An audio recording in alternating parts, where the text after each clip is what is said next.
Welcome to the Unfuck Your Fitness podcast. I am your host, Christy Castillo, and I'm here to give you real talk and cut the BS so you can actually enjoy building a body you love.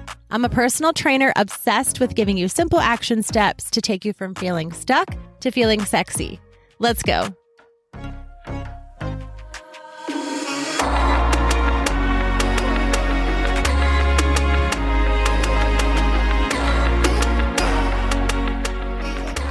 Hey guys, welcome to today's episode. I'm so thankful that you are here. Today we're going to be talking about fitness habits that are holding you back from achieving the results that you want. If you're listening to this podcast, chances are you are trying to build the body that you want. You're trying to lose weight, you're trying to lose fat, you're trying to tone up, build muscle. Whatever your particular goals are, you're trying to make a change for the better in yourself and in your body. And sometimes it can seem like that's all we are doing. Sometimes our thoughts are consumed with what we're eating, what our workouts are, if we're drinking enough, if we're sleeping enough. And oftentimes we resort to going in all or nothing and thinking we need to do something so drastic and change every single thing that we're doing to get the results that we want. And that's not true. And a lot of times this can make us overthink and often become paralyzed and take no action. And sometimes this can cause us to overthink and take all the action at once, which isn't sustainable as well. But somewhere in between, there are different things that you've done, that you've tried, that you maybe are doing that are holding you back from achieving the results that you want. I'm really excited to dive into them today. Number one is overtraining. Unless you are training for a bodybuilding competition or a physique competition or a certain race or event, you do not need to be training more than 5 days a week. Working out too much can actually work against your body, and it's not good. So I know a lot of times people will think, I'm going to start on Monday and I'm going to go to the gym every day next week and I'm going to plan all my meals and, go all in. It's like that all or nothing. I'm going to quit everything I'm doing right now and I'm going to change it all and I'm going to just go to the gym and crush it every single day next week. And that is not going to work. Your body definitely needs time to rest and you cannot be killing it with the weights every single day and thinking that that's going to get you the results that you want. Overtraining is a real thing, and it's just something caused by that all or nothing mindset. It's something that we need to let go of. Number two, on the opposite end, is undertraining. If you're not following a plan or you don't have a specific goal in mind, then you could be undertraining. If you are going to the gym and lifting weights, a good goal to shoot for is working each muscle group 1 to 2 times per week. If you have certain goals and you're not hitting each muscle group 1 to 2 times per week, you are undertraining that particular body part and you will be putting in some work. But if it's not a certain plan, if you're just going to the gym and winging it, if you're walking on the treadmill one day, running on the treadmill the next, doing the stair stepper, maybe throwing in some weights, that's undertraining and you're not going to see the results that you want. In my workout programs that I have my ladies do, I'm obsessed with consistency as far as building a proportional body and working each muscle group the specific amount of times that it's supposed to be worked. In fact, I make it really simple for my ladies by planning a lot of full body days. This makes it more doable in the sense that if they do miss a day, they can throw in a full body workout and still hit the muscle groups that they would have missed on a day that they took off. So it makes it really, really easy and simple for them to have a plan. So they're hitting all the muscle groups they need to hit. They're seeing results. They're not overtraining. They're not undertraining. They're just following this simple plan and working the muscles exactly when they need to be worked. And it's a really, really foolproof way to see results. The number 3 fitness habit that's holding you back is cardio. If you know me at all, if you've heard me at all on social media, very much anyway, you've heard me talk about cardio and it's not my favorite thing. Let me start by saying that cardio is not bad. It's very good for you cardiovascularly. It will build your endurance. It's a good thing. But it's a habit that tends to have ladies doing so much of it, cardio, and not seeing the results that they want. And that's because if you're wanting to build muscle and tone up, if you're wanting to tone up, then what you're essentially wanting to do is build muscle and lose fat so you can see that muscle. That's where that toning comes in. You will not tone your entire body by doing cardio.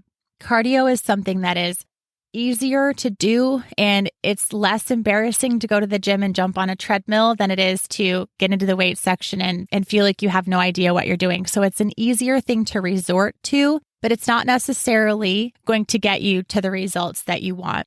Number 3, cardio can also lead to number 4, which is being worried about calories burned.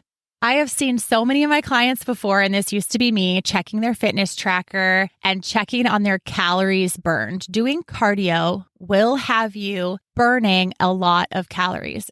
If you're doing a half an hour of cardio and a half an hour of weightlifting, you will burn more calories in a cardio workout. But that is not what you should be focused on in your workout if you have specific goals. The amount of calories burned has nothing to do with whether or not that is a good workout. And this can also be associated with sweating. Worrying about the calories burned and how much sweat you have on your body and how exhausted you are, that can make you feel like you just got in the most amazing workout and you worked your butt off. Like, look at all these calories I just burned and look how sweaty I am. You see those selfies all the time. This has nothing to do with it being a good workout. If you're not hitting intentionally those 1 to 2 muscle groups per week, and if you're not intentionally following a plan, you will not be getting the results that you want. So you will feel like you're sweating, you burn so many calories. Why am I not getting the results that you want? It's because you're worried about the wrong things. So that's definitely something that is holding you back. It's something that needs to be unlearned, honestly, is that the amount of calories that you burn in a workout has nothing to do with the effectiveness of a workout. Number 5 is being scared of lifting weights. If you are a cardio bunny, and this used to be me, I was definitely afraid of lifting heavier weights, and you could be too, because it's scary. I associated lifting weights with Arnold Schwarzenegger, and I personally am not trying to look like Arnold Schwarzenegger. And that's what I kept telling myself. If I lift weights, I'm going to look big and bulky and manly. And plus, it's a little intimidating because I had no idea what I was doing. It was so much easier for me to jump on a treadmill or go for a run because you don't really have to have a lot of talent to do that. And let's be honest, I'm not really talented in that department. If anyone's going to fall on their face in a gym on a treadmill, it's me. So it was a little scary, but I worked out from home, and eventually I had to realize that cardio is all I was doing, and I didn't have the body I wanted, so I needed to try something different. So I did. If you fully don't trust what I'm saying, that lifting weights will not make you look manly, take my word for it. But if you don't take my word for it yet and you don't fully trust that, start out slowly. If you're doing a lot of cardio right now, add in 3 days of weightlifting and lift smaller, lighter weights. There's nothing wrong with starting slower and proving to yourself, literally by doing it, that you can do this and that it's not going to make you bulky. If you are not afraid of lifting weights and you want to just go all in, I do suggest you have a plan. But the only way that you can build muscle consistently and have the body that you want is by applying something called progressive overload. This essentially means that you are constantly making it harder for your muscles to work. If you have access to a gym with a full rack of dumbbells, then you can just up your weight. When the 5 pounds bicep curls start to feel easy, you can up to 8 pound or a 10 pound. If you are at home and you don't have access to a full rack of dumbbells or many dumbbells at all, you need to increase the difficulty of your workouts. And if you don't have those dumbbells to go up in, you can make the workout more difficult without going up in weights. You can decrease your rest time so that it's more constant work on your muscles. You can do more sets. You can do more reps. You can add a half rep or a pause to a certain move to make it more difficult, but you have to always be struggling on your last rep. I have seen videos and advice saying if you're not really, really struggling to get it up, to get the weight up on the last rep, then you're doing it wrong and you won't see results.